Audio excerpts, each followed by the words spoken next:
안녕하세요. 사연 속으로의 진행자 성우 이조안입니다.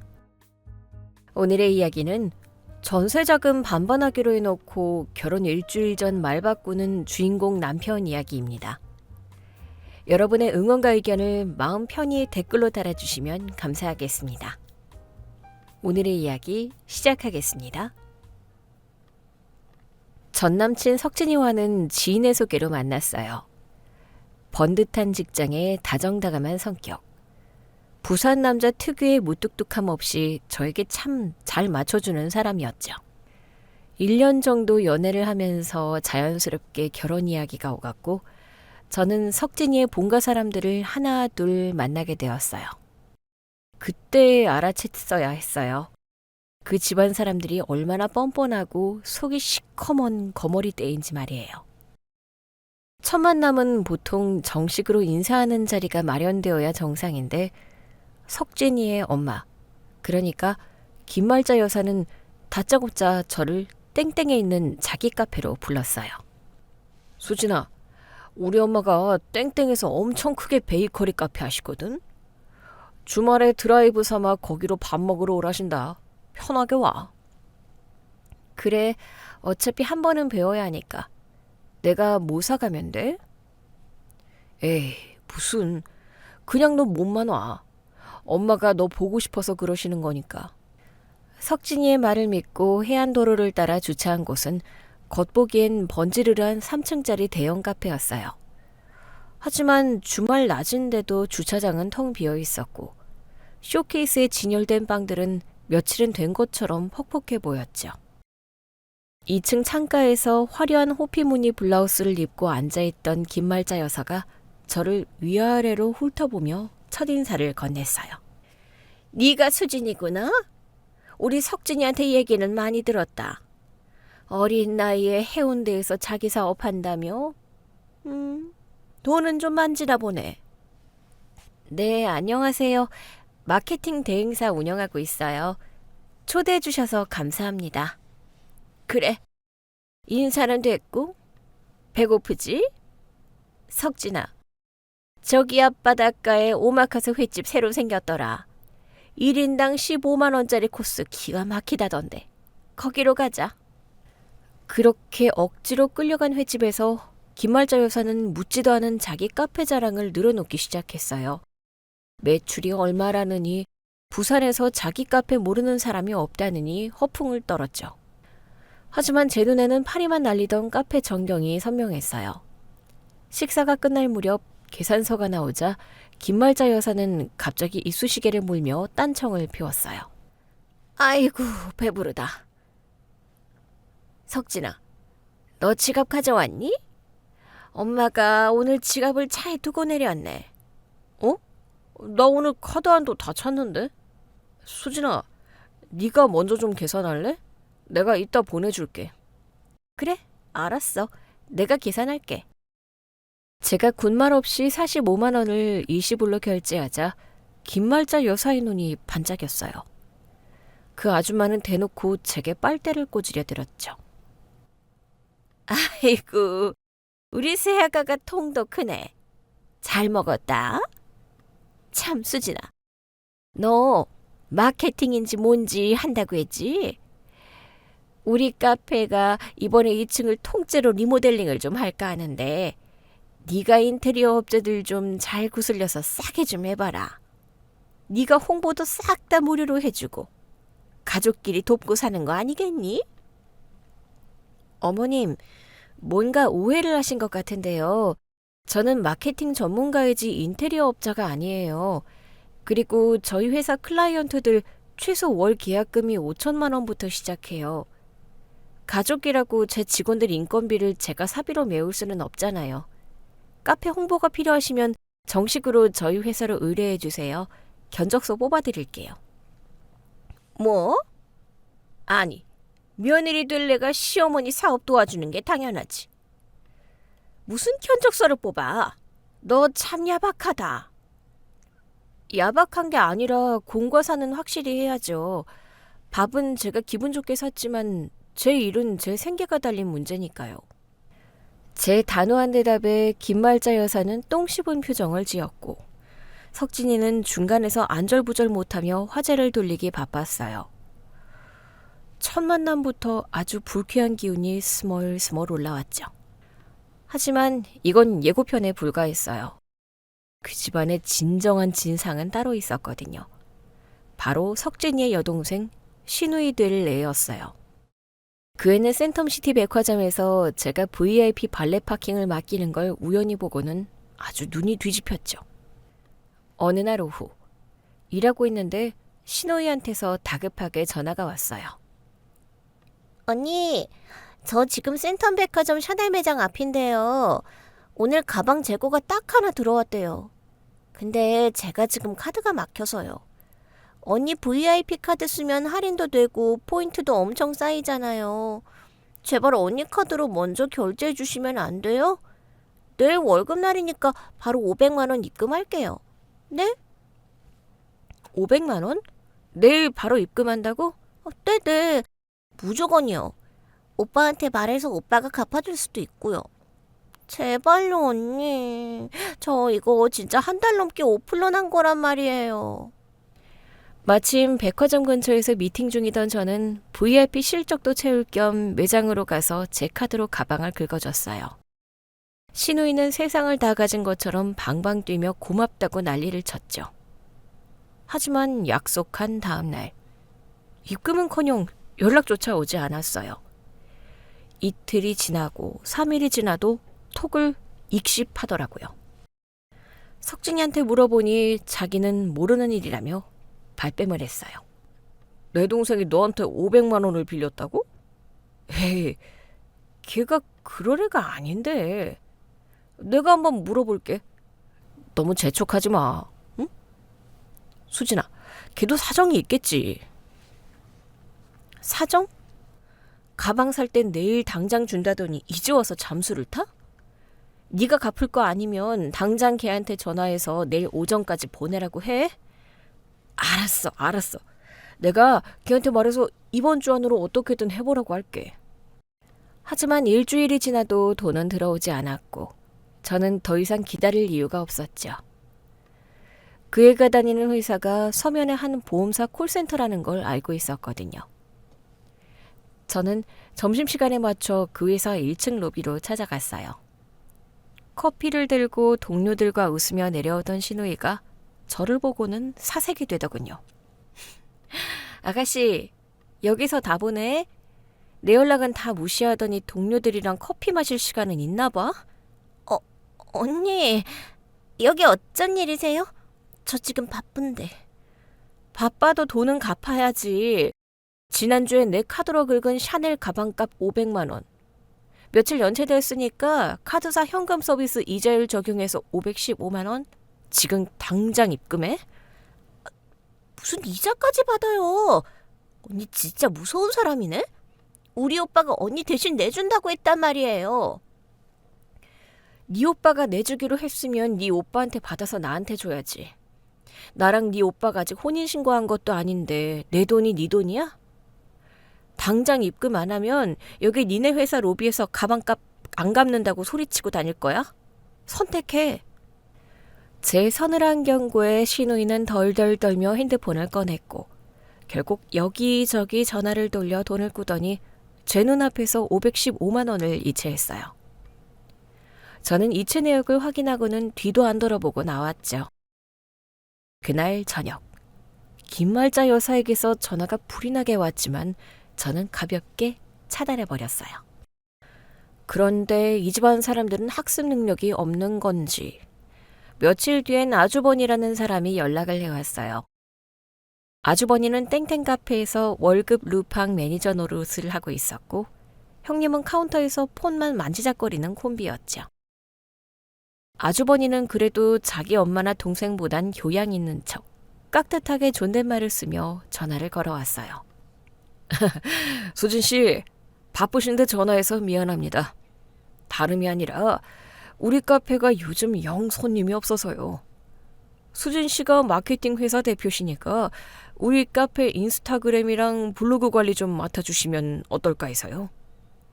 아, 홍보가 필요하시다고요? 저번에 어머님께도 말씀드렸지만 저희는 정식 계약을 맺고 진행합니다. 원하시면 저희 직원 보내서 미팅 잡아드릴까요? 에이, 수진 씨. 곧 한 식구 될 텐데 무슨 계약서고 미팅입니까? 그냥 수진 씨가 짬날 때마다 글 몇 개 올려주고 사진 예쁘게 찍어서 인스타에 올려주면 되는 거잖아요. 가족 좋다는 게 뭡니까? 우리 엄마도 수진 씨가 며느리 노릇 톡톡히 한다고 좋아하실 겁니다. 부탁해요. 아주버니의 그 능글맞은 목소리에 조스고서 헛웃음이 터져 나왔어요. 가족이라는 이름으로 남의 전문성을 후려치고 무임승차려는 그 심보가 너무나도 투명하게 보였거든요. 아주버니, 인스타그램 관리하고 블로그 상위 노출시키는 게 그냥 짬날 때 하는 장난인 줄 아시나 봐요. 그거 다 사람 갈아넣는 전문 인력 싸움이에요. 가족 할인 원하시면 제가 특별히 10% 정도는 빼드릴게요. 월 관리비 500만 원인데 450만 원에 해드릴 테니 내일 팩스로 사업자 등록증이랑 메일 주소 보내주세요. 계약서 양식 보내드릴게요. 네? 아니, 한 달에 450만 원이요? 수진 씨, 아무리 그래도 너무 심한 거 아닙니까? 자기 시댁들 집안 사업을 돕는데 돈을 그렇게 받아먹으려고 해요? 시댁들 집안이라고 제가 일한 대가를 안 받으면 제 회사 직원들 월급은 아주버니가 주실 건가요? 공짜로 마케팅하고 싶으시면 그냥 전단지 뽑아서 길거리에서 직접 돌리세요. 저 바빠서 이만 끊겠습니다. 저는 단호하게 전화를 끊어버렸어요. 정말 이 집안 식구들은 하나같이 자기들 이득만 챙기려는 기생충들이 따로 없었죠. 보통 여자들 같으면 벌써 도망가고도 남았을 거예요. 저도 이쯤 되니 진지하게 이별을 고민했어요. 그런데 참 희한하게도 식구들이 사고를 칠 때마다 석진이가 제 앞에 무릎까지 꿇어가며 싹싹 빌었어요. 수진아, 내가 진짜 미안해. 우리 엄마랑 형이 세상 물정을 몰라서 그래. 내가 앞으로 2번 다시 네 일에 참견 못하게 확실히 못 박을게. 동생 그 미친 기집애도 내가 취업해놨어. 너한테 스트레스 주는 일 절대 없게 내가 중간에서 다 막을게. 나 한 번만 믿어주라. 응? 석진이는 눈물까지 글썽이며 제 손을 잡고 매달렸어요. 돌이켜보면 그건 철저하게 계산된 눈물 연기였는데 당시에 저는 석진이가 중간에서 제 방패막이 역할을 확실히 해준다고 착각했어요. 제가 시댁 식구들에게 할 말을 다 하고 쳐냈음에도 석진이는 저를 비난하지 않고 오히려 자기 가족들을 욕하며 제 편을 들어줬거든요. 수진아, 우리 결혼하면 어차피 나 부산에 있는 본가랑 영 끊고 살 거야. 너랑 나 둘만 행복하면 돼.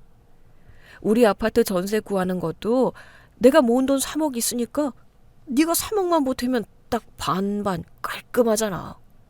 우리 부모님한테 손 벌릴 일도 없고 네가 우리 집에 기죽을 일도 없어.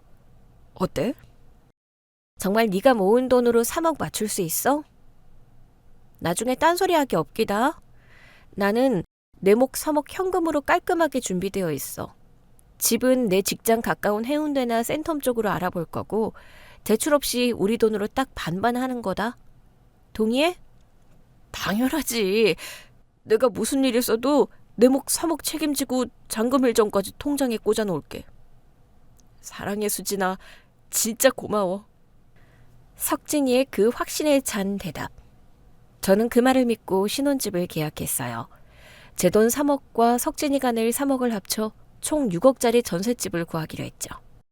해운대 신시가지에 위치한 채광 좋은 아파트였어요. 저는 완벽한 신혼생활을 꿈꾸며 제 사비로 수천만 원어치의 최고급 맞춤 가구까지 전부 주문을 끝마쳤어요. 하지만 저는 몰랐어요. 석진이가 말한 그 3억이라는 돈이 사실은 존재하지도 않는 허상이었다는 것을요. 그리고 잔금일이 다가올수록 김말자 여사와 석진이, 그리고 그 기생충 같은 시댁 식구들이 제 목을 조여오기 위해 얼마나 소름 끼치는 덫을 파놓고 기다리고 있었는지를 말이에요. 그때까지만 해도 저는 제 능력과 이성적인 판단으로 모든 상황을 완벽하게 통제하고 있다고 오만하게 믿고 있었거든요. 그 완벽했던 계획이 장금일 당일 아침 어떻게 산산조각 났는지는 다음 이야기에서 계속해 드릴게요. 결혼식이 한 달 앞으로 다가왔을 무렵이었어요. 저는 예단과 예물을 생략하는 대신 양가 부모님께 정식으로 인사도 드리고 식사도 대접할 겸 석진이의 본가를 찾아갔죠. 거실 소파에 시댁 식구들이 빙 둘러앉아 저를 맞이했어요. 겉으로는 웃고 있었지만 그들의 눈빛은 마치 호구 하나 제대로 물었다는 듯 반짝거렸어요. 과일 접시가 비워지기도 전에 시부가 헛기침을 하며 본색을 드러냈죠. 우리 며느리 친정이 부산에서 제법 방귀 좀 뀌는 집안이라며. 내 친구 며느리는 혼수로 벤츠를 해왔다던데 우리 새아기는 신혼집 가전을 죄다 최고급 수입 브랜드로 채워넣겠네. 기대가 아주 커. 아버님, 무슨 오해를 단단히 하셨네요. 저희 예단예물 싹 다 생략하고 정확히 반반 결혼하기로 했어요. 석진이가 3억, 제가 3억 보태서 전셋집 구하는 거고 혼수도 각자 필요한 품목 나눠서 똑같이 돈 내기로 합의 끝났어요. 제 친정지산이 왜 여기서 나오나요? 벤츠에 온 며느리가 그렇게 부러우시면 지금이라도 석진이 선자리를 다시 알아보셔야 할 것 같네요. 제 말에 시부의 얼굴이 시뻘겋게 달아올랐어요. 꼴먹은 벙어리가 된 시부 대신 이번에는 소파 구석에 앉아 귤을 까먹던 시동생과 동서가 쪼르르 제 앞으로 다가왔죠. 자기들 결혼할 때는 돈이 없어서 단칸방에서 시작했다며 평소에도 징징거리던 부부였어요. 형수님 댁 잘 사는 거 이 동네 사람들 다 아는데 너무 팍팍하게 구시네요. 우리 부부 지금 10년 된 똥차 타고 다녀서 조카가 매일 벌미예요. 형수님이 예담비 굳은 걸로 우리 부부 외제차 계약금 3천만 원만 시원하게 싸주시면 안 돼요? 맞아요, 형님. 우리 땐 시댁에서 아무것도 안 해줘서 숟가락 2개 들고 빈손으로 시작했거든요. 형님은 든든한 친정 있고 능력도 좋으시니까 3천만 원 정도는 껌이잖아요. 가족끼리 그 정도도 못 해줘요? 서방님, 동서, 두 분 거지예요? 차가 필요하면 두 분이 투잡을 뛰든 적금을 붓든 직접 돈 벌어서 사세요. 내 돈은 내가 밤새워 일해서 번 내 돈이고 친정 돈은 우리 부모님 노후 자금이에요. 예단비 안 주고 안 받기로 합의 끝난 마당에 웬 계약금 타령이에요? 동선에 빈손으로 시작한 걸 왜 저한테 보상받으려고 하죠? 한 번만 더 구걸하면 아예 안 보는 수가 있어요? 제 팩트 폭력에 시동생과 동서는 입을 대빨 내밀고 궁시렁거리며 안방으로 쏙 들어가 버렸어요. 김말자 여사도 옆에서 눈치를 보며 입맛만 다셨죠. 보통의 남자라면 자기 가족들이 이렇게 몰상식하게 굴 때 중간에서 끊어주거나 화를 내야 정상인데 석진이는 그저 사람 좋은 웃음만 흘리며 제 비위 맞추기에 급급했어요. 수진아, 네가 참아. 우리 집 식구들이 좀 없이 살아서 그래. 네가 딱 부러지게 거절 잘했어. 나는 무조건 네 편이니까 신경 쓰지 마. 알았지? 석진이의 그 알맹이 없는 사탕발림을 그때 완벽하게 걸러냈어야 했는데 저는 제 철벽방으로 시댁의 무리한 요구를 다 쳐냈다고 자만했어요. 그리고 마침내 문제의 그날이 밝았어요. 결혼식을 정확히 일주일 앞둔 신혼집 잔금을 치르고 가구를 드리기로 한 날이었죠. 해운대 신시가지에 위치한 아파트 앞에는 아침 일찍부터 제가 사비로 주문한 수천만 원어치의 최고급 맞춤 가구 트럭 3대가 줄지어 대기하고 있었어요. 저는 아파트 1층 로비에서 집주인과 통화하며 제 몫의 전세 잔금 3억 원을 깔끔하게 이체했어요. 사장님, 제 몫 3억 입금했습니다. 확인해 보시고 아파트 공동연관이랑 도어락 비밀번호 좀 문자로 찍어주세요. 지금 가구 트럭들 다 도착해서 대기 중이거든요. 수진 씨가 보낸 돈은 확실하게 잘 들어왔어요. 그런데 예비 신랑분이 보내기로 한 나머지 잔금 3억이 아직 안 들어왔네요. 네? 그럴 리가요. 오전에 바로 넣는다고 했거든요. 제가 확인해 볼게요. 일단 가구부터 올려야 하니까 문 좀 열어주세요. 잔금 완납 안 되면 입주 청소 등 가구 반입이든 절대 불가해요. 잔금이 100% 완벽히 들어와야 집주인이 문을 개방하는 게 원칙이에요. 사정은 딱하지만 나머지 3억 들어오기 전까지는 절대 비밀번호 못 알려드려요. 확인하시고 다시 연락 주세요. 집주인은 단호하게 전화를 끊었어요. 저는 바로 석진이에게 전화를 걸었죠.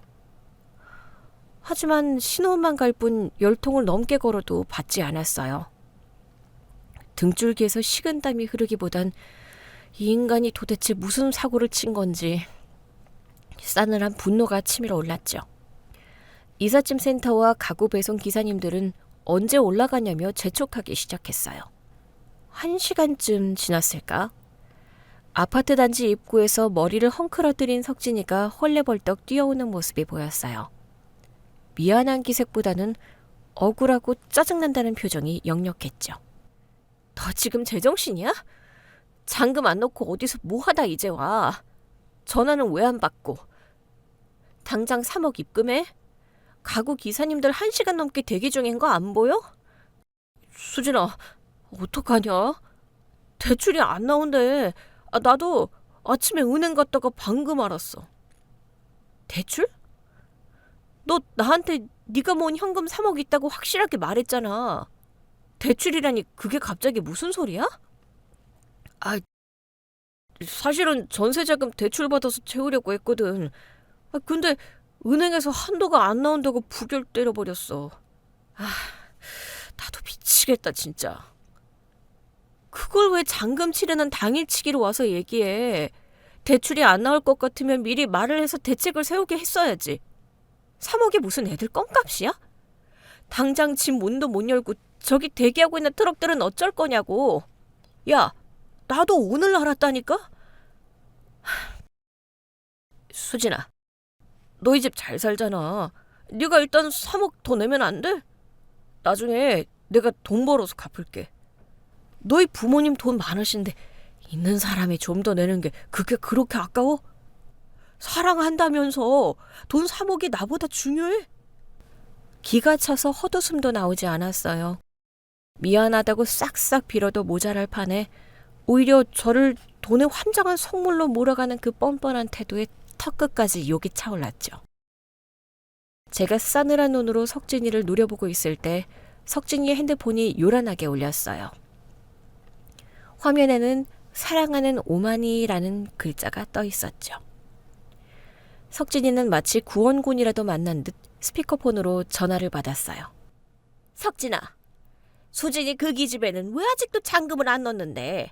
집값게 집 하나 못 해오면서 무슨 유세를 떤다고 우리 귀한 아들 기를 죽여? 응? 당장 사돈 어른한테 전화해서 전세금마저 채워 넣으라고 해. 아파트 비밀번호 얼른 받아서 우리 가구도 좀 드리게. 아줌마, 지금 제정신이세요? 반반하기로 해놓고 당일치기로 대출 핑계대면서 돈 없다고 배째라 나오는 게 누군데 기를 죽여요. 남의 집 귀한 딸한테 사기치려고 작정했어요? 저 돈 한 푼도 더 못 내니까 알아서들 하세요. 뭐? 아줌마? 싸가지 없는 년이 감히 시어미한테 말버릇이 그게 뭐야? 여자가 어디서 감히 남편 앞길을 막아? 너 당장 친정에 전화해서 돈 안 가져오면 이 결혼 엎어버릴 줄 알아. 네, 엎으세요. 저도 사기꾼 집안이랑은 결혼할 생각 눈꼽만큼도 없으니까요. 저는 미련 없이 통화 종료 버튼을 눌러버렸어요. 석진이는 얼굴이 하얗게 질려서 저를 붙잡으려 했지만 저는 차갑게 그 손을 쳐냈어요. 슬프거나 눈물이 나지는 않았어요. 그저 이 쓰레기 같은 상황을 가장 빠르고 합리적으로 수습해야겠다는 생각뿐이었죠. 야, 이건율로 파혼을 해? 청첩장 다 돌렸는데 네가 제정신이야? 너희 부모님 얼굴에 먹칠하는 짓이야. 당장 네 돈 넣어. 내 얼굴에 먹칠하는 게 아니라 네 인생이 끝장난 거야. 잔금 못 치러서 계약 파기되면 계약금 날리는 거 알지? 귀책 사유는 전액 못 낸 네 쪽에 있으니까 계약금 6천만 원 날아가는 거 전부 네가 배상해야 할 거다? 저는 길길이 날뛰는 석진이를 아파트 복도에 버려둔 채 대기 중이던 가구트럭 기사님들에게 다가갔어요. 이 상황에서 감정 소모를 해봤자 손해보는 건 저뿐이었으니까요. 기사님들, 정말 죄송합니다. 오늘 잔금 문제가 생겨서 도저히 집 문을 열 수가 없네요. 배송은 당분간 보류해야 할 것 같습니다. 대기하셨던 시간 비용이랑 회차 비용 그리고 가구 보관소 창고 대여료까지 제가 지금 바로 전액 결제해 드릴게요. 정말 죄송합니다. 저는 그 자리에서 핸드폰 뱅킹을 켜고 기사님들께 수십만 원의 회차 비용과 보관료를 깔끔하게 이체했어요. 기사님들은 혀를 차며 위로의 말을 건넸지만 저는 꼿꼿하게 서서 트럭들이 단지를 빠져나가는 것을 끝까지 지켜보았죠. 그런데 트럭이 멀어지는 걸 보며 머릿속에 묘한 위화감이 스쳐 지나갔어요. 석진이는 분명 대출이 당일 아침에 부결났다고 했어요. 하지만 요즘 제1금융권 은행 시스템상 당일 아침에 전세자금 대출 부결 통보를 하는 경우는 극히 드물어요. 최소 며칠 전에는 연락이 오기 마련이죠. 게다가 석진이가 가지고 있다던 현금의 행방도 묘연했어요. 저한테 통장 잔고를 증명한 적도 없었으니까요. 은행에서 대출이 부결났다고? 아니, 이건 부결이 아니야. 애초에 뭔가 다른 꿍꿍이가 있는 거야. 저는 직감적으로 석진이와 김말자 여사가 단순한 대출 부결을 넘어선 더 거대한 사기극을 꾸몄다는 걸 깨달았어요. 저는 곧바로 제 오피스텔로 돌아가 노트북을 켰어요. 그리고 그동안 찝찝하게 넘겼던 시모의 땡땡 카페의 빈 문제, 석진이의 수상했던 통화 기록들을 하나하나 역추적하기 시작했죠. 슬퍼할 시간 따위는 없었어요. 이 거머리 같은 집안의 진짜 밑바닥을 파헤쳐서 아주 완벽하게 밟아버려야 했으니까요. 저들의 그 뻔뻔한 작당 모의가 어떻게 제 손에 의해 박살이 났는지, 피 튀기는 복수전은 양가 부모님이 모인 다음날 한정식 집에서 제대로 터지게 됩니다. 잔금일 당일, 짐 하나 넣지 못한 빈 아파트 복도에 석진이를 버려두고 제 오피스텔로 돌아온 저는 곧바로 행동을 개시했어요. 배신감에 울고불고 할 시간이 어딨어요? 당장 눈앞에 닥친 수천만 원의 손해를 수습하고 이 사기극의 전말을 밝혀내서 그 인간들 숨통을 끊어놓는 게 먼저였죠. 저는 곧바로 지하주차장으로 내려갔어요. 며칠 전 석진이가 제 오피스텔에 주차해두고 간 석진이 명의의 세컨드카가 있었거든요. 다행히 열쇠는 저한테 있었고 전 차문을 열고 들어가 주저없이 블랙박스 메모리 카드를 뽑아왔어요. 노트북에 메모리 카드를 연결하고 석진이가 김말자 여사를 태우고 땡땡 카페를 오갔던 최근 일주일치 녹음 파일을 전부 재생했어요. 2배속으로 파일을 넘기며 듣던 중 잔금일을 딱 3일 앞둔 시점의 녹음 파일에서 제 귀를 의심하게 만드는 두 모자의 끔찍한 대화가 흘러나왔어요. 석진아, 이번 달 카페 이자 막느라 네 전세자금 3억 뺀 거 수진이 그 기집애는 아직 눈치채지 못했지? 내가 통장 보여달라는 소리 안 나오게 알아서 잘 구슬리고 있어. 근데 엄마, 진짜 잔금일에 대출 안 나왔다고 뻗으면 수진이네 집에서 남은 3억을 내줄까? 나 좀 불안한데. 아이고 이 멍청한 놈아. 네가 그러니까 수진이 밑에서 기어다니는 거야. 걔 성격에 지 돈으로 비싼 수입 가구 다 맞춰놨겠다. 청첩장 수백 장 다 돌렸겠다. 당일 돼서 잔금 못 치르면 지가 어쩔 거야? 길거리에 앉을 거야? 그래도 수진이 성격 보통 아닌 거 엄마도 알잖아. 파혼하자고 난리치면 어떡해. 파혼이 무슨 애들 장난이니? 그리고 수진이네 친정아버지가 부산에서 이름만 대면 아는 사업가인데 체면 깎이게 결혼 일주일 앞두고 파혼을 어떻게 해? 며칠 입 꾹 다물고 버티면서 죽는 소리 해봐. 지가 것들이 쪽팔려서라도 남은 잔금 100% 다 메울 거다. 우리는 수진이 돈으로 집 얻고 네 돈 3억으로 카페 부도 막았으니 꼭 먹고 알먹는 거지. 스피커를 타고 흘러나오는 김말자 여사의 간사한 목소리와 거기에 동조하며 안도하는 석진이의 목소리를 듣는 순간 저는 헛웃음이 터졌어요.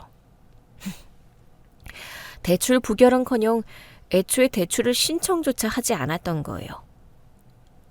석진이가 호기롭게 내놓겠다던 3억은 진작에 김말자 여사의 다 망해가는 땡땡 카페 빚을 돌려막는 데 쓰였고, 이 모자는 제 친정의 재력과 제 체면을 담보로 완벽한 상황을 계획했던 거죠. 저는 즉시 녹음 파일의 중요한 부분만 편집해서 제 핸드폰으로 옮겼어요. 그리고 바로 부모님께 전화를 걸었죠. 제 친정 부모님은 겉으로는 무뚝뚝해도 누구보다 이성적이고 딸인 저를 존중해 주시는 분들이에요. 엄마, 아빠, 저 파혼해요. 결혼식 다 취소할 거니까 당황하지 말고 제 말 들어요. 파혼? 수진아, 너 잔금 치른다고 아침부터 가구 기사님들 불렀잖아. 갑자기 무슨 소리니? 석진이가 바람이라도 피웠어? 바람보다 더 악질이에요. 저한테 사기쳤어요. 잔금 4억 못 내겠대요. 아니, 안 내는 거예요. 애초에 낼 돈도 없으면서 우리 집 돈으로 100% 집 사려고 작당 모의한 증거 다 확보했어요. 내일 점심에 동네에 있는 한정식집 예약할 테니까 두 분 시간 비워두세요. 제가 알아서 판 엎을 테니까 와서 구경만 하시면 돼요. 알았다. 자세한 건 내일 만나서 듣자.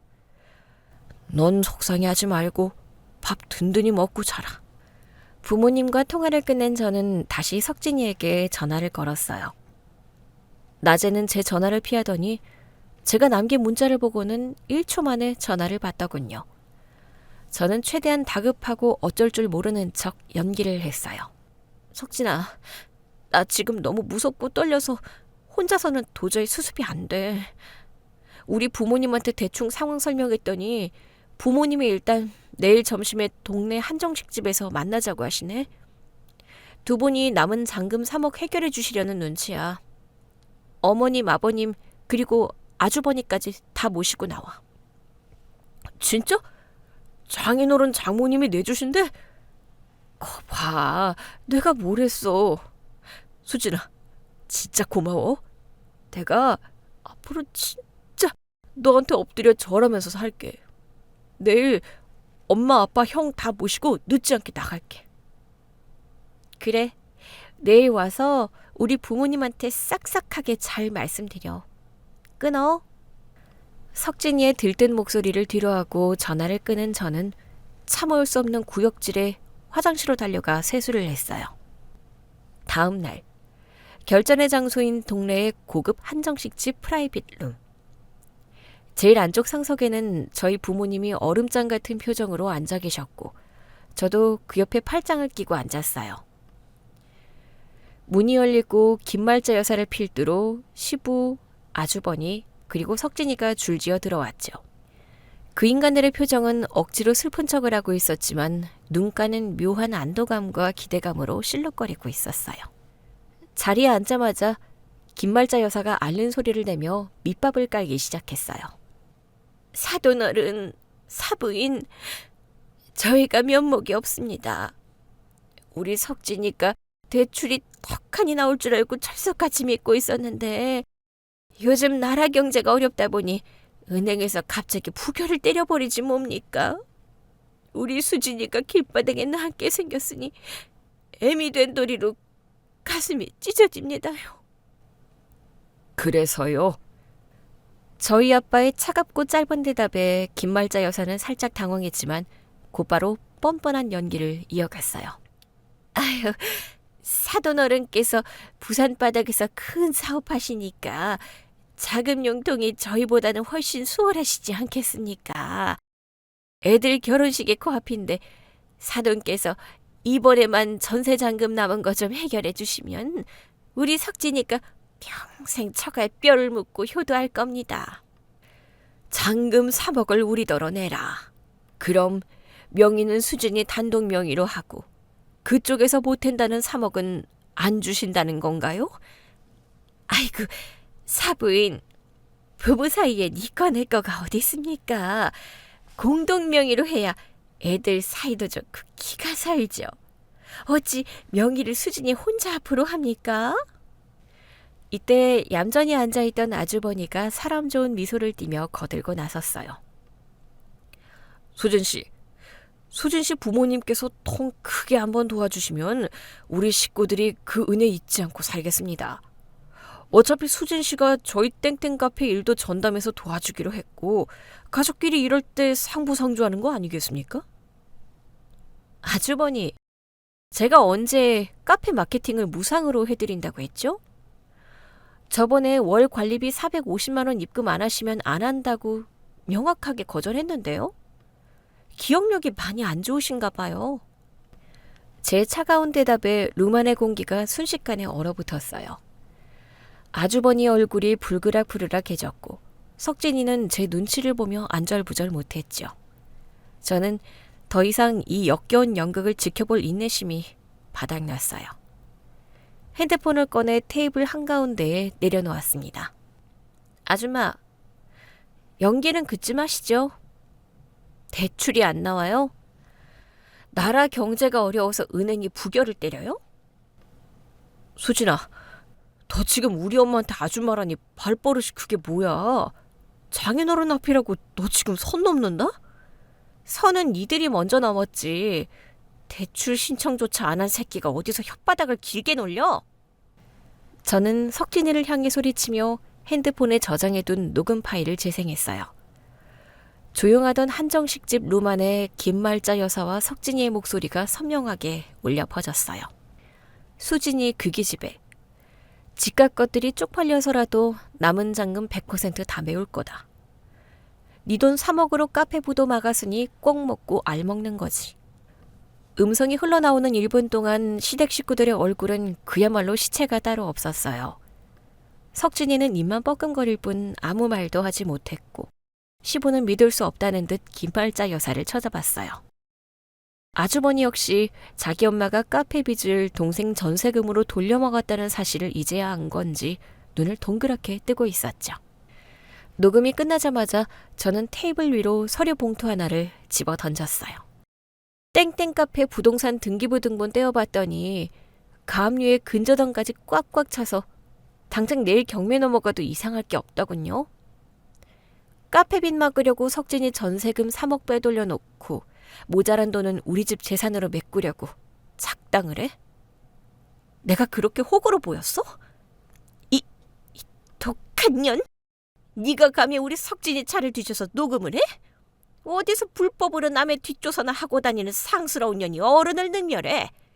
돈 좀 있다고 우리 집안을 이렇게 짓밟아도 되는 거야? 궁지에 몰린 김말자 여사는 이성을 잃고 테이블 위에 놓인 뜨거운 물수건을 제 얼굴을 향해 집어 던졌어요. 물수건이 제 어깨에 맞고 톡 떨어지는 순간 옆에 앉아 계시던 제 친정엄마가 자리에서 벌떡 일어났어요.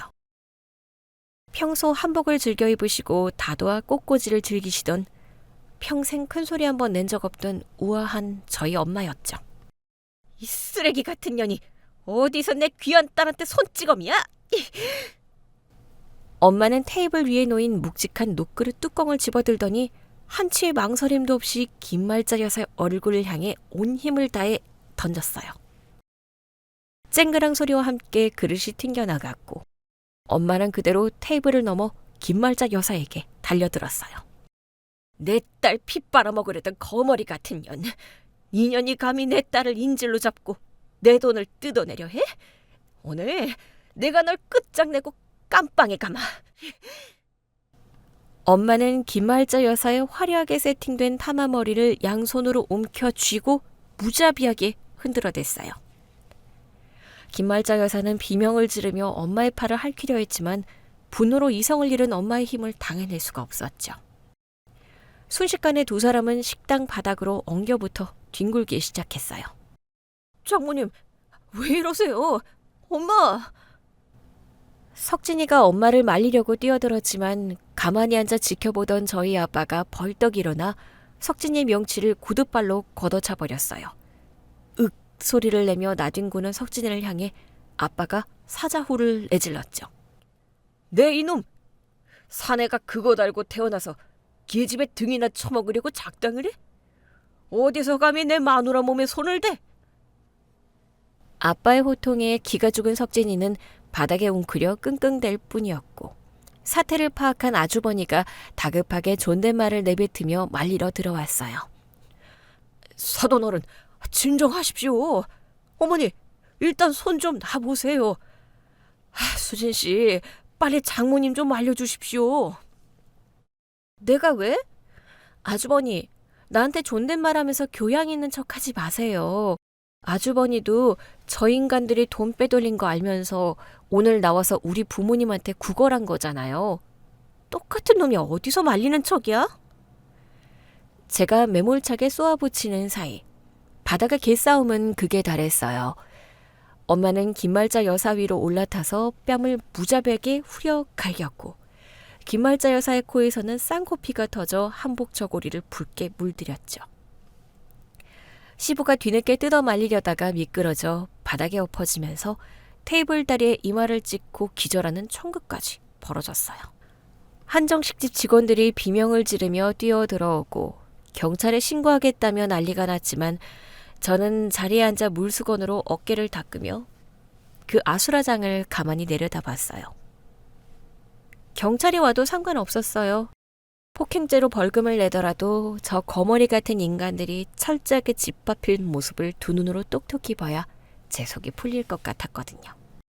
바닥에 널브러진 잡채와 갈비찜 양념을 뒤집어 쓴 채 숨을 헐떡이는 김말자 여사와 그 옆에서 코피를 흘리며 멍하니 주저앉은 석진이를 향해 저는 마지막 선전포고를 날렸어요. 오늘부로 파혼이야. 그리고 니들이 꾸민 이 사기극과 계약 파기로 인한 금전적 손해 10원짜리 하나까지 다 계산해서 소송 걸 거니까 내용 증명 받을 준비나 해. 내 돈 뜯어내려다 니들 집구석이 어떻게 찢겨나가는지 똑똑히 보여줄 테니까. 이것이 제가 그 징그러운 시댁과의 인연을 박살낸 동네 한정식집 대열투의 전말이에요. 하지만 진짜 사이다는 여기서 끝이 아니죠. 그 난장판이 끝난 후 제가 어떻게 그 아파트를 온전히 제 명의로 바꿔버리고 저 기생충 집안을 스스로 파멸하게 만들었는지 그 완벽한 결말을 지금부터 말씀드릴게요. 동네 한정식집에서의 그 난장판이 끝나자마자 저는 흐트러진 옷매무새를 가다듬고 곧바로 택시를 잡아탔어요. 감정에 휘둘리며 울고불고 할 시간조차 아까웠죠. 당장 눈앞에 닥친 수천만 원짜리 손해를 완벽하게 제게 유리한 쪽으로 뒤집어 엎어야 했으니까요. 제가 향한 곳은 어제 가구 트럭들을 돌려보냈던 해운대 신시가지 아파트 앞 부동산이었어요. 부동산 문을 열고 들어가니 소식을 들은 집주인 사장님이 심각한 표정으로 앉아 계셨죠. 저는 자리에 앉자마자 단도직입적으로 본론부터 꺼냈어요. 사장님, 어제는 정말 죄송했습니다. 결론부터 말씀드리면 저 파혼했어요. 공동 임차인이었던 그쪽에서 자기 몫의 전세잔금 3억을 고의로 미납한 명백한 사기극이었거든요. 아이고, 이를 어째... 소진 씨, 사정은 참 딱하게 됐네요. 그런데 나도 그 잔금을 받아서 당장 내일 모레 다른 곳에 융통해야 하는데 계약이 이렇게 엎어지면 나도 손해가 이만저만이 아니에요. 당장 새로운 세입자를 어디서 구합니까? 그래서 제가 완벽한 해결책을 제안하러 온 거예요. 사장님, 이 아파트 처음에 전세 말고 매매로도 물건 내놓으셨잖아요. 그거 저한테 파세요. 전세 말고 제가 온전히 이 집을 매매로 인수하겠습니다. 매매요? 수진 씨 혼자서 그 큰 돈을 다 감당할 수 있겠어요? 대출도 당장 안 나올 텐데요. 대출 필요 없어요. 매매가 10억이죠? 그럼 남은 차액 당장 오늘 오후 4시 전까지 사장님 계좌로 전액 현금 꽂아드릴게요. 부동산 소장님과 집주인 사장님의 눈이 휘둥그레졌어요. 사실 저는 한정식 집으로 가기 전날 밤 블랙박스 녹음 파일을 확인한 직후에 친정아빠와 이미 매매에 대한 상의를 마친 상태였거든요. 아빠는 제 자존심을 짓밟은 그 거머리 같은 집안에 제대로 본때를 보여주라며 매매에 필요한 나머지 차액을 제 통장으로 시원하게 싸주셨어요. 대신 조건이 있어요. 기존 전세계약서는 완벽하게 파기하고 온전히 제 단독 명의로 매매계약서 새로 써주세요. 어차피 사장님 입장에서도 깡통 전세 맞출 바에 깔끔하게 매매로 목돈 주시는 게 훨씬 이득이잖아요. 수진 씨 말이 100번 맞아요. 나야 그렇게만 해주면 더할 나위 없이 고맙죠. 당장 매매계약서 새로 씁시다. 그날 오후 저는 부동산에 앉아 제 100% 단독 명의로 된 아파트 매매계약서에 도장을 찍었어요. 비밀번호를 새로 세팅하고 곧바로 이삿짐센터와 가구업체에 전화를 돌려 다음날 아침 첫 타임으로 모든 짐을 들여달라고 지시했죠. 제가 꿈꾸던 완벽한 공간이 온전히 제 소유가 되는 짜릿한 순간이었어요. 하지만 제 할 일은 아직 끝나지 않았어요. 신혼집 문제가 깔끔하게 제 소유로 넘어오자마자 저는 책상에 앉아 엑셀 파일을 열었어요. 그리고 석진이와 김말자 여사가 제게 토해내야 할 청구서를 이론 단위까지 꼼꼼하게 계산하기 시작했죠. 우선 해운도 최고급 예식장 취소 위약금. 예식을 불과 일주일 앞두고 일방적으로 취소한 터라 대관료와 식대 최소 보증 인원에 대한 페널티가 어마어마했어요. 무려 1,500만 원이었죠. 거기에 강남 스튜디오, 하이엔드 드레스, 메이크업 취소 수수료 500만 원. 신혼여행으로 예약해둔 하와이 비즈니스 항공권과 최고급 풀빌라 리조트 환불 불가 수수료 800만 원. 마지막으로 어제 길바닥에서 허탕을 친 가구 트럭 3대의 왕복 회차 비용과 이틀치 물류 창고 보관료 200만 원까지. 총합계 3천만 원에 달하는 금액이었어요. 저는 이 금액에 대한 손해배상 청구서와 함께 파혼의 귀책 사유가 석진의 기망 행위와 고의적인 잔금 미납에 있음을 법적으로 명시한 내용 증명 서류를 작성했어요. 그리고 법률사무소를 통해 석진이의 본가와 김말자 여사의 땡땡 카페로 각각 특급 우편으로 발송해버렸죠. 내용 증명이 그즈만에 도착한 다음 날부터 제 핸드폰은 시댁 식구들의 전화로 불이 나기 시작했어요. 저는 여유롭게 커피를 내리며 아주버니의 전화를 스피커폰으로 연결했어요. 아주버니는 여전히 깍듯한 존댓말을 썼지만 그 속에는 숨길 수 없는 다급함과 분노가 덜덜 떨리고 있었죠. 수진 씨, 방금 카페로 내용 증명 날아온 거 확인했습니다. 아니, 아무리 홧김에 파혼을 결정했다고 해도 그렇지 어떻게 3천만 원을 우리더러 다 물어내려고 합니까? 수진 씨도 며칠 전까지 우리 식구들 사람이었는데 피도 눈물도 없습니까? 피도 눈물도 없는 건 남의 귀한 딸 전세금 인질 삼아서 카페빚 돌려막으려던 아줌마랑 석진이죠. 내용 증명에 조목조목 다 적어놨잖아요. 파혼 원인 제공자가 위약금 전액 물어내는 건 세상 상식 아닌가요? 3천만 원 뱉어내기 억울하시면 법대로 하세요. 저도 민사소송 걸려고 변호사 선임 다 해놨으니까요. 수진 씨, 지금 우리 집구석 완전 풍비박산 났습니다. 어제 카페에 결국 이금융권 압류 딱지 붙었어요. 수진 씨가 그때 마케팅료만 무료로 도와주셨어도 잔금만 예정대로 친정에서 끌어다 치러주셨어도 일이 이 지경까진 않았을 겁니다. 어쩌면 사람이 그렇게 자기만 알고 이기적입니까? 이기적인 건 당신들이지. 당신도 아줌마가 석진이 돈 3억 빼돌려서 카페 빚 막은 거 다 알고 계셨잖아요. 그래놓고 동네 한정식집 기어 나와서 우리 부모님한테 남은 잔금 내달라고 비굴하게 굽신거렸고요. 니들이 파놓은 멍청한 무덤에 니들이 들어간 걸 왜 내 탓을 해요? 앞으로 내 번호로 직접 전화하지 마세요. 다음엔 제 담당 변호사 통해서 얘기하시죠. 저는 가차없이 전화를 끊고 아주버니의 번호를 차단해버렸어요. 그 후로도 신우이와 동서에게서 번갈아가며 부재중 전화가 수십 통씩 찍혔지만 깡그리 무시했죠. 나중에 석진이와 겹치는 지인을 통해 건너 들은 이야기지만 그 집안은 아주 완벽하게 콩가루 집안으로 전락했다고 하더라고요. 김말자 여사의 3층짜리 땡땡 카페는 며칠 못 가 결국 최종 부도 처리가 되어 경매로 넘어갔어요. 석진이가 모아뒀다던 전세자금 3억 원은 그 부도난 카페의 연체 이자를 막는 데 쓰였으니 허공으로 흔적도 없이 증발해버린 셈이었죠. 가장 압권인 건 그 집안 식구들의 내부 분열이었어요. 숙주 역할을 할 줄 알았던 제 돈줄이 끊기고 카페마저 망해 빚더미에 앉게 되자 평소에 한통속이 되어 저를 등쳐먹으려던 시댁 식구들이 서로를 물어뜯기 시작했대요. 본가 거실에서 매일같이 고성이 오갔다고 하더군요. 엄마랑 오빠는 도대체 머리에 뭐가 든 거야? 수진 언니네 친정이 얼마나 부잔데. 그걸 살살 구슬려서 장기적으로 빼먹을 생각을 해야지. 멍청하게 당일치기로 대출 안 나온다고 협박을 해? 엄마가 그렇게 무식하게 구니까 황금만 낳는 거위배를 스스로 가른 거잖아. 내 명품 가방값 오빠가 내준다며. 나 당장 다음 달 카드값 어쩔 거야. 아가씨 말이 맞아요, 어머님. 아주버님이 굴러들어온 복덩이 수진 형님 놓치는 바람에 우리 부부 차 바꾸는 것도 다 물 건너갔잖아요. 어머니 카페 빚잔치에 왜 우리 남편이 나중에 어머님 모실 돈까지 다 끌어다 써야 해요? 우리는 이 빚더미에 10원 한 장 못 보태니까 그런 줄 아세요. 오늘부로 우리는 이 집안이랑 영 끊을 테니까 우리한테 손 벌리지 마세요. 자기들끼리 니 탓 내 탓을 하며 머리채를 잡고 물건을 집어던지는 꼴이라니. 남의 돈에 기생해서 편하게 살려던 거머리들이 숙주를 잃어버리자 자기들끼리 살을 깎아먹기 시작한 거죠.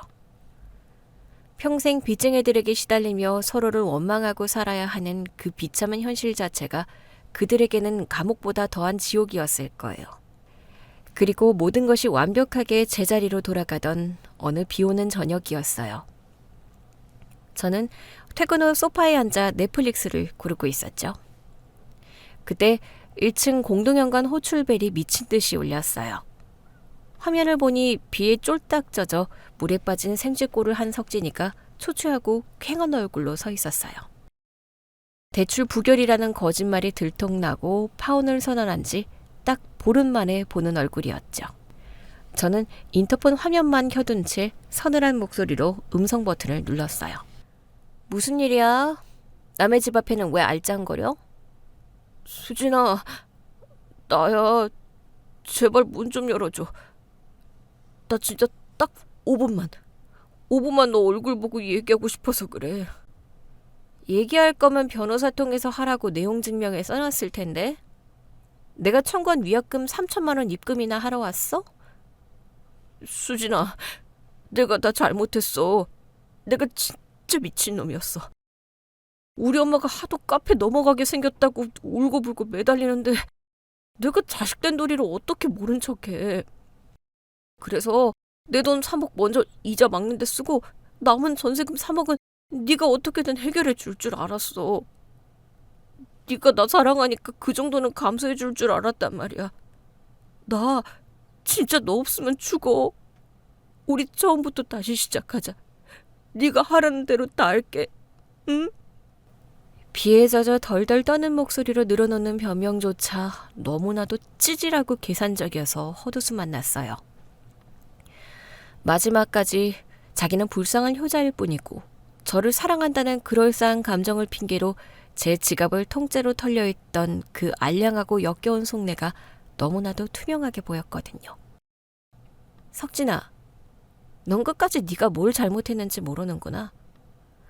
넌 날 사랑한 게 아니라 내 통장 잔고랑 내 배경을 사랑한 거야. 자식된 도리? 네 엄마 빚 갚는 도리를 왜 내 부모님 돈을 훔쳐서 해? 아니야, 수진아. 진짜 아니야. 내가 오늘부로 우리 엄마랑 형, 동생 다 끊어낼게.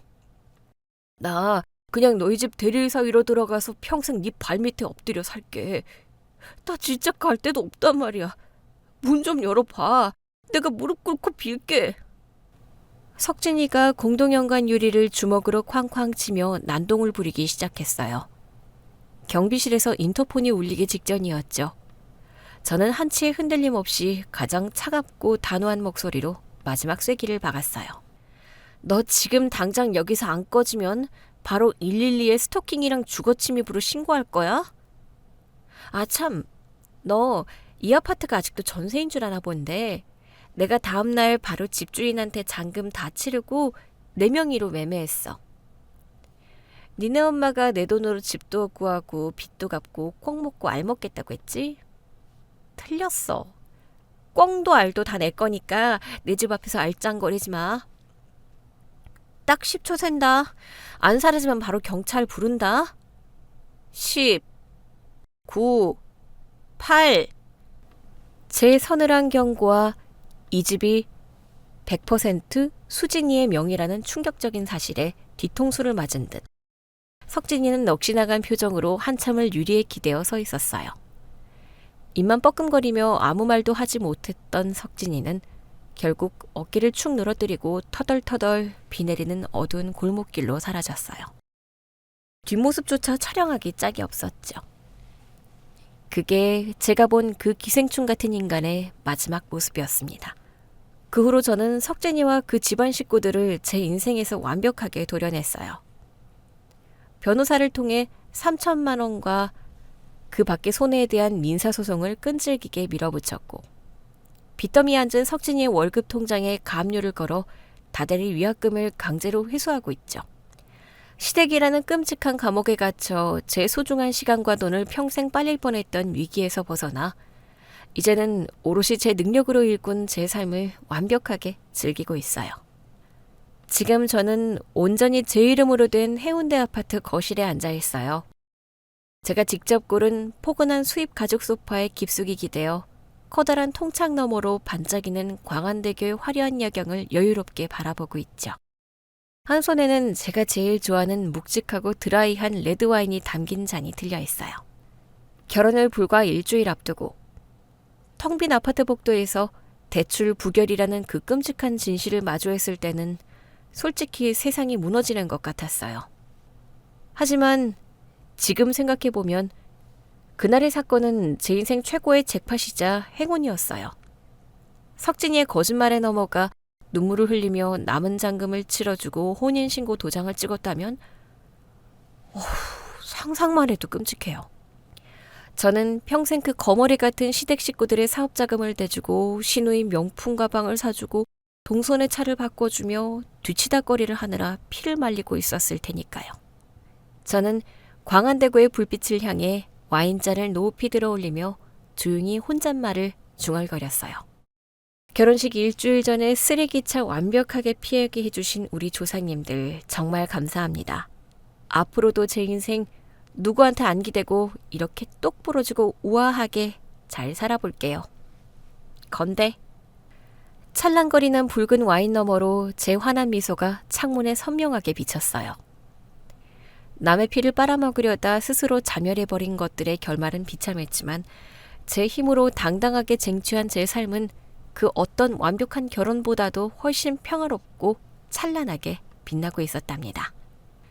거머리대를 완벽하게 박살내고 온전한 제 삶을 되찾은 통쾌한 제 이야기. 끝까지 들어주셔서 감사해요. 여러분의 삶에도 뻔뻔한 불청객이 찾아온다면 절대 물러서지 말고 저처럼 지혜롭고 사이다 같은 결단으로 싹둑 잘라내시길 바랄게요. 오늘 준비한 이야기는 여기까지입니다.